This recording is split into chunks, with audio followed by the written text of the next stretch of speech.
নমস্কাৰ বন্ধু বান্ধৱীসকল, ইণ্টেলিজেন্স ব্যুৰোৰ আণ্ডাৰত assistant central intelligence officer grade 2ৰ বাবে ৩,৭১৭টা পোষ্ট ইতিমধ্যে খালী হৈছে। গতিকে যিসকল বন্ধু বান্ধৱীয়ে গ্ৰেজুৱেট ডিগ্ৰী অৰ্জন কৰাৰ লগতে কম্পিউটাৰ নলেজ আছে তেওঁলোকেহে এই পদৰ বাবে এপ্লাই কৰিব পাৰিব আৰু তেওঁলোকৰ বয়স 18 পৰা 27 বছৰৰ ভিতৰত হ'ব লাগিব 10/8/2025 তাৰিখৰ দিনা।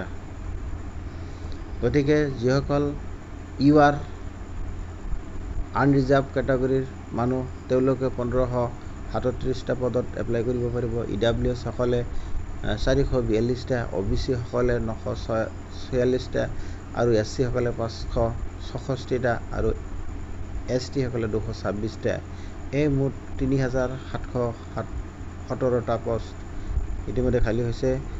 যিসকল বন্ধু বান্ধৱী অনলাইন যোগে এপ্লিকেশ্যন কৰিব তেওঁলোকে www.mha.gov.in অথবা www.ncs.gov.in গৈ বিতংভাৱে জানিব পাৰিব।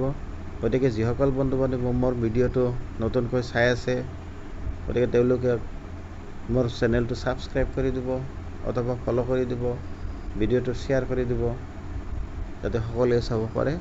ধন্যবাদ।